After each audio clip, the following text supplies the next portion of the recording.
My sister got a job, and the next day, my parents kicked me out, calling me a freeloader. Unaware that I was the CEO of the company she joined, I packed my bags and left.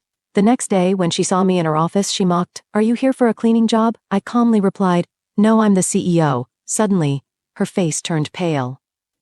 I'm Sarah, and I've always felt like the odd one in my family. From the moment I was born, I could tell I wasn't exactly what my dad had hoped for. He really wanted a son, and when the doctor said it was a girl, I could see the disappointment on his face. That moment seemed to set the tone for how he viewed me for a long time. My older sister Lisa was the golden child. She was smart, talented, and could do no wrong in my parents' eyes. Meanwhile, I felt like I was just there. Our house was always filled with praise for Lisa's latest achievements. Did you hear Lisa got an A on her math test? Or look at the beautiful painting Lisa made. My report cards barely got any reaction, and my crayon drawings often ended up in the trash. As I got older, I learned to take care of myself. I started making my own lunches, doing my own laundry, and figuring out my homework on my own. It wasn't great, but it made me independent and strong. I didn't rely on anyone to help me out because I knew no one really would. Then, when I was about 15, something happened that completely changed my life.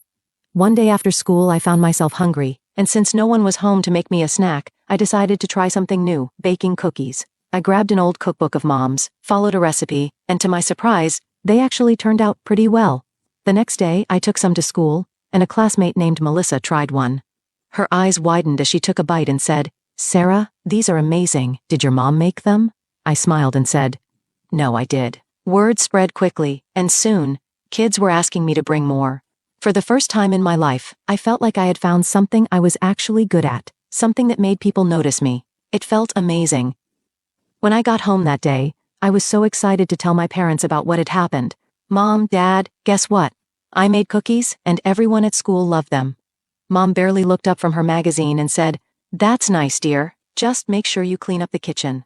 Dad, on the other hand, frowned and said, "Cookies, Sarah? You should focus on your studies, not waste your time in the kitchen." My heart sank, but I tried not to let their reactions take away my excitement. I had found something I loved doing, and I wasn't going to let anyone stop me from pursuing it. As time went on, the gap between Lisa and me only seemed to grow. Lisa graduated high school with top grades and got accepted into a prestigious college. You would have thought our parents had won the lottery the way they celebrated. Meanwhile, I was still in high school, with decent but unremarkable grades.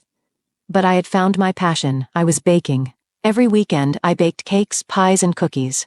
Before long, even the neighbors started placing orders, and I had my own little business going. One day, Mrs. Daniel, who lived next door, took a bite of my chocolate cake and said, "Sarah, honey, this is amazing. You have a real talent." I smiled proudly and said, "Thanks. I'm thinking about going to culinary school after I graduate."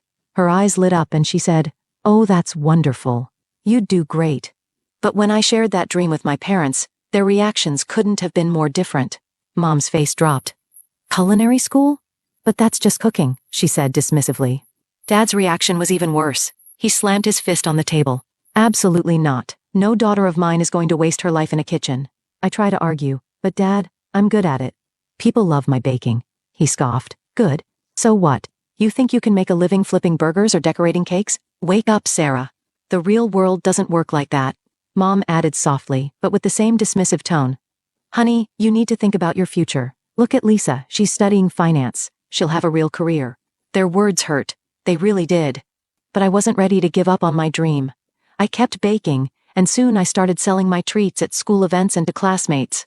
The response was overwhelming. "Sarah, these cookies are incredible," my friend Ryan said, his mouth full of chocolate chip cookies. "You should open a bakery or something." I smiled, imagining it, a little bakery of my own, filled with the smell of fresh bread and pastries. It felt like a dream, but at home, that dream quickly turned into a nightmare. One day, Dad found a flyer for one of my bake sales. "What's this?" he demanded. I swallowed nervously. "It's for school. We're raising money for new computers." He glared at me. "Don't lie to me, Sarah. I know you've been selling your treats. This stops now. You need to focus on your real studies, not this hobby." "But Dad, I'm making good money," I said, my voice shaking. "Money," he snapped. "You call a few dollars for cookies money? Do you know how much your sister makes in her internship? That's real money. That's a real future." I bit my lip, trying not to cry. But before I could say anything else, he cut me off. "No, you didn't think. Listen carefully. This baking nonsense ends now. You're going to get your grades up and apply to real colleges. If I hear about one more cake or cookie, we'll cut you off. No more college fund, no more support. Got it. That night, I cried myself to sleep, feeling like my dream of culinary school had crumbled into nothing, like an overcooked cookie. The next day, I started researching business colleges. My heart was heavy, but I was determined. Somehow, someday, I would find a way to follow my passion. But for now, I had to play by their rules. College passed in a blur of numbers, spreadsheets, and financial reports. I focused hard on my accounting studies, trying to convince myself that it was the right choice. But every time I passed a bakery or smelled fresh bread, my heart ached for the dream I had left behind. After I graduated and got my degree, I managed to land a job at a big company, and my parents couldn't have been happier. I rented a small apartment, determined to live on my own and prove that I could make it. But as I sat at my desk day after day, doing numbers and reports, I felt like I was slowly fading inside. It was like I was watching my life pass by without truly living it. One evening, I just couldn't take it anymore. I pulled out my old recipe book, its pages worn and stained from happier times, and decided to bake a batch of cupcakes. I lost myself in the process of mixing the ingredients and filling the kitchen with the smell of baking. It was a little moment of joy, like I had rediscovered a part of myself that had been buried under all the spreadsheets and reports. The next day, I brought the cupcakes to work. The response was immediate. "Oh my God, Sarah, these are amazing," my co-worker Shirley said. "Where did you buy them?" I hesitated for a moment, then said, "Actually, I made them." Word spread quickly, and soon people were asking if I could make cakes for their birthdays, kids' parties, and even weddings. I started small, taking just a few orders on the weekends, but before I knew it, I was spending all my free time in the kitchen. My little apartment was always filled with the sweet smells of vanilla and chocolate. I was doing what I loved, and for the first time in a long time, I felt alive again. Then, the big moment came. Our company's anniversary was coming up, and the director came up to me one day. "Sarah, I hear you're quite the baker," he said with a smile. "How would you feel about making the cake for our anniversary parties?" My heart raced. It was a huge opportunity, but also a big risk. If the cake didn't turn out well, I'd look foolish, but I couldn't say no. The day of the party arrived, and I brought in a huge cake decorated with the company's logo and delicate sugar flowers. When I unveiled it, the room went quiet. Then the director grinned and said, "This is incredible. Everyone, give it up for Sarah, our accounting wizard and apparently, our master pastry chef." The room erupted into applause, and the director even hugged me, whispering in my ear, "You're wasted in accounting, Sarah. This is your true calling." His words stuck with me, and as more cake orders came in, I realized I had a choice to make. I was working 3 full-time jobs, accountant by day, baker by night. Something had to give. One sleepless night, covered in flour and surrounded by cake orders, I made my decision. The next day I handed in my resignation. My supervisor was shocked. "But why?" "You're one of our best," she said. I smiled, feeling lighter than I had in years. "I found my true passion," I replied simply. I rented a small commercial kitchen and threw myself into my new business. It was both scary and exciting at the same time. There were nights I stayed up all night filling orders, and days when I questioned if I had made a huge mistake. But little by little, my bakery started to grow. I hired my first employee, then my second. We moved to a bigger space, and soon my cakes and pastries were becoming well known across the city. Through it all, I kept it a secret from my parents. As far as they knew, I was still a successful accountant climbing the corporate ladder. I kept telling myself I was just waiting for the right time to tell them the truth, but deep down, I was just scared. Scared of their disappointment, scared of their anger, scared of being rejected. As my bakery business grew, I realized I needed to step up my game. I jumped into modern marketing, determined to make my shop stand out. I created social media pages for the bakery and posted photos of my creations every day. But I was careful not to show myself. No selfies, no pictures of me as the baker, just the cakes, cookies, and pastries. Despite my fears, the business took off. I partnered with a local delivery service to reach more customers around the city. I started a loyalty program, offering discounts to returning customers. Then came my big idea, Sweet Tooth Saturdays. Once a month we opened our doors and offered free samples to anyone who stopped by. The first time, I was so nervous. What if no one came? I worried out loud to my employee, Julie. She rolled her eyes and said, "Boss, have you tasted your own stuff? People will be lining up around the block." She was right. By noon, there was a long line down the street. Seeing people's faces light up after tasting my treats filled me with a joy that had nothing to do with the ovens. Our popularity skyrocketed. Soon, we were catering high-profile events, supplying desserts to fancy restaurants, and even shipping our signature cookies across the country. With success came money, more money than I ever thought I'd make, especially just from baking cookies, like my dad used to say. Before I knew it, I was earning more than my sister's salary from her finance job. I started helping my parents financially, still pretending it was all from my accounting job. When their roof needed fixing, I paid for it. When they talked about wanting to visit Europay, surprised them with tickets. "Oh, Sarah, you shouldn't have," Mom said, but her eyes sparkled with excitement. While I was building my business and helping our parents, Lisa was living her best life. She still lived at home and spent her entire paycheck on designer clothes, fancy gadgets, and her obsession with self-care. But none of that mattered to my parents. To them, Lisa was still the star. "Did you hear about Lisa's promotion?" they'd say. Mom would always beam with pride and say, "Vice president of her department at only 30. I'd force a smile and say, "That's great, Lisa, congrats." Meanwhile, I was running a successful bakery, employing a dozen people, and making hundreds of customers happy every day. But in our house, none of that seemed to matter. It was like none of my achievements counted for anything. One day, at Sweet Dreams Bakery, everything started just like any other. I was in the kitchen, putting the finishing touches on a wedding cake when Julie burst in, waving an order form. "Boss, you're not going to believe this," she said, her eyes wide with excitement. I wiped my hands on my apron and asked, "We just got an order for a birthday cake," she said, pausing for dramatic effect. "The delivery address is," she looked at me, her voice lowering, "your parents' house." For a moment, it felt like I had been hit with cold water. "Are you sure?" I asked, my voice shaking. She nodded and handed me the form. There it was in black and white, my childhood address, Mom's name, and even a note saying it was for her birthday. My heart stopped for a moment, and I couldn't breathe, but then a plan started to form in my mind. "Julie," I said, trying to keep my voice steady, even though my heart was racing, "clear my schedule. This cake is going to be my masterpiece." For the next week, I poured everything I had into that cake. 3 tiers of my mom's favorite flavors, decorated with hand-piped flowers and delicate sugar sculptures. It was the best cake I had ever made. As I worked, I imagined the scene, my parents' faces when they saw the cake, their pride when they realized I had made it, and the joy of finally showing them who I really was. The day of the party came, and I arrived early, carrying a small gift to keep up the act. The house was filled with relatives I hadn't seen in years. "Sarah," Aunt Helen said, hugging me. "Look at you, all grown up, still crunching numbers." I nodded, the usual light catching in my throat. "Yep, still at it." I couldn't wait for my cake to arrive from the bakery. Then the doorbell rang. Mom answered, and there stood the delivery guy, holding the familiar Sweet Dreams bakery box. "Special delivery for the birthday girl," he said cheerfully. The room went silent as Mom carried the box to the dining room table. She lifted the lid, and everyone gasped. There were murmurs of appreciation as they took in the cake in all its glory. I stood there, heart racing, waiting for the right moment to speak, but before I could say anything, Dad cleared his throat.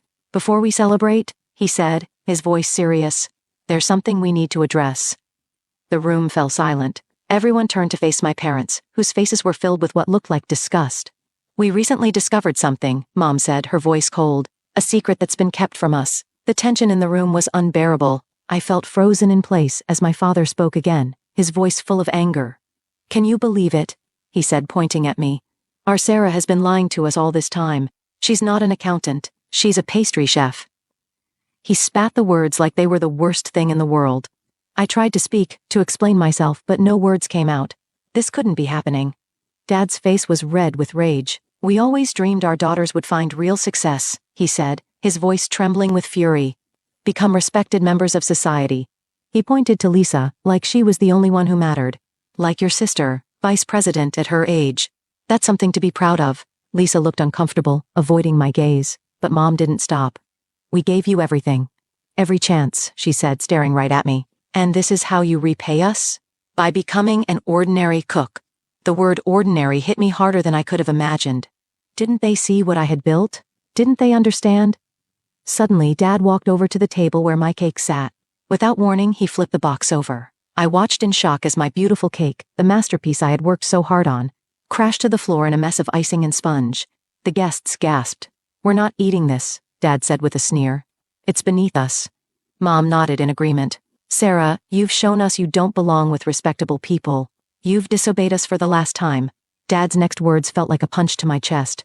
"We disown you. You're no longer our daughter." I couldn't breathe. This couldn't be real.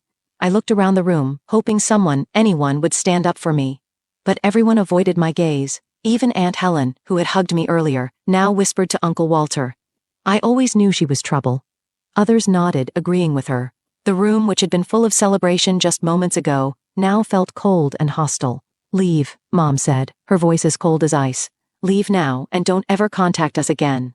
I stood there, frozen, tears streaming down my face. How could they do this? How could they dismiss everything I had accomplished? How could they not see me for who I really was? It felt so cruel. Didn't you hear your mother? Dad barked. Get out. Somehow I found the strength to move. I turned and walked toward the door, my vision blurred by tears. As I reached for the handle, I heard Lisa's voice, soft and unsure. Mom, Dad, maybe we should. But her words were cut off as the door slammed behind me. I stumbled down the front steps, the same steps I had climbed so many times as a child. But now, they felt strange and unwelcoming. I made it to my car, and that's when the sobs hit me. Sitting there, surrounded by the pieces of the family I thought I knew, everything crumbled. I had just lost something. Something deep inside me broke. The dream I had held on to for so long, the one where my parents would finally accept and understand me, had shattered. It was like that dream had crumbled just like my cake on their dining room floor. I don't even know how long I sat there crying. But by the time the sun began to set, casting long shadows across the neighborhood I grew up in, I knew one thing for sure. I could never come back here again. The days after that birthday party passed in a blur. I moved like a ghost, barely eating, hardly sleeping. The bakery kept running, thanks to my amazing staff. But I was just going through the motions. Slowly, as the shock faded, I threw myself into my work with a new energy. If my family couldn't appreciate my passion, then I'd show the world how great and ordinary cooks could be. The bakery flourished. We expanded to a second location, then a third. Magazine features, TV spots, and even a cookbook deal followed. Success came in waves, and I rode each one with determination. I bought a beautiful apartment, my own little haven in the city. 3 years after the fallout with my family, I met Henry. He was kind, supportive, and thought my cakes were the best thing ever. When he proposed a year later, I said yes without hesitation. Our wedding was small, but perfect. As I looked around at the smiling faces of my friends and the family I had chosen, I realized I didn't miss my blood relatives at all. All these people, my employees, my friends, my husband, were my real family now. Life settled into a happy routine. The bakery continued to thrive, and Henry and I built a wonderful life together. I had everything I ever wanted, except maybe closure. That changed one Friday afternoon. For years after that fateful birthday party, I had been in my office, looking over plans for a new bakery location when my phone rang. The number wasn't one I recognized, but something made me pick it up. Hello, I said. Sarah, came my mother's voice, unsure but clear. Please don't hang up. We need to talk. What followed was a flood of information. The bank where Lisa worked had lost its license. There had been massive layoffs, and Lisa had been out of work for months. They needed help. Before I could fully process it all, I heard my father's voice cut in. You need to give Lisa a job at your bakery, he said, as the director. Lisa has real business experience. She should run things, and you can just be one of the bakers. The absurdity of it all hit me. After 4 years of silence, this was why they were reaching out? A cold laugh escaped me. Let me get this straight, I said. You disown me, throw me out, and now you're asking me to give up my business to Lisa? We gave you life, my dad shouted. We raised you. You owe us something. Something inside me snapped. All the pain and anger I had held back for years came rushing out. I owe you nothing, I said, my voice calm but firm. You made your choice 4 years ago. I'm not your daughter anymore, remember? I'm just an ordinary cook beneath you. I won't be helping you or Lisa. Goodbye. I hung up, my hand shaking slightly. For a moment, I just sat there, letting it all sink in. Then slowly, a smile crept onto my face. I felt lighter, like a weight I didn't even know I had been carrying was finally gone. I owed them nothing. I was free. Just when I thought my family saga was over, life surprised me again. One quiet Monday afternoon, my phone rang, showing a number I hadn't seen in years. Lisa's number. Feeling both curious and nervous, I answered. Hellos, I said. Sarah, Lisa's voice was soft and hesitant. I hope it's okay that I'm calling. I took a deep breath. It's okay, Lisa. What's going on? What followed was a conversation that changed everything. Lisa apologized over and over for how her parents had treated me, both recently and 4 years ago. I had no idea they called you asking for a job, she said, her voice full of emotion. I would never have asked for that. I'm so sorry, Sarah. I felt a knot in my chest begin to loosen. "Thank you, Lisa. That means a lot," I said. She went on to explain how losing her job had been a wake-up call. "I realized I'd been living someone else's dream," she said. "Banking, finance. It was never what I wanted. It was always Mom and Dad's vision for me." I listened, barely breathing, as my sister poured her heart out. "Seeing you follow your passion and build this amazing business, it inspired me, Sarah," she said. "I've decided to change my life. I've enrolled in interior design courses. I want to create beautiful spaces and be true to myself, like you have." Tears filled my eyes. All these years I had thought Lisa was the perfect one, living the best life. I never imagined she had been struggling in her own way, just like me. But now, she was finding her own path. And so was I. "That's wonderful, Lisa," I managed to say, my voice thick with emotion. "I'm really happy for you." There was a pause, and then Lisa's voice came through again, full of feeling. "I'm proud of you, Sarah," she said. "You stood up for yourself, followed your dreams, and now you're living the life you want. That's amazing." I couldn't hold back the tears anymore. All the years of pent-up feelings, hurt, anger, and the longing for my sister came rushing out. We talked for hours, catching up on lost time, sharing our hopes, our fears. Everything that had been left unsaid for so long. It felt like the distance between us, the one that had been there for years, was finally starting to shrink. As the conversation wound down, Lisa hesitantly suggested, Maybe we could meet up sometime just to talk, support each other." I found myself nodding, even though she couldn't see me. "I'd like that, Lisa. I'd really like that." Over the next few months, Lisa and I met regularly. We shared coffee and pastries from my bakery, of course, and laughed about old memories. We supported each other through the ups and downs of our careers. Lisa's interior design business was taking off, and I couldn't have been prouder. As for our parents, we heard through the grapevine that they had disowned Lisa too, when she quit banking. They told anyone who would listen that their daughters had disappointed them. One a simple cook, the other a frivolous decorator. But Lisa and I knew the truth. We were living our dreams, building successful careers, and doing what we loved. We had found our own paths to happiness, even if it wasn't the path our parents had envisioned for us. One day, during one of our weekly meetups at my bakery, Lisa looked around at the busy shop, and then back at me with a smile. "You know," she said, "I think we turned out pretty great, all things considered." I laughed, feeling warmth in my chest that had nothing to do with the ovens. "Yeah," I agreed, "I think we did." As I watched my sister sketch design ideas on a napkin, surrounded by the sweet smell of pastries and the chatter of happy customers, I felt a deep sense of contentment. This was my life, messy and challenging but sweet. I had fought for my dreams, lost some battles, but in the end, I had won the war.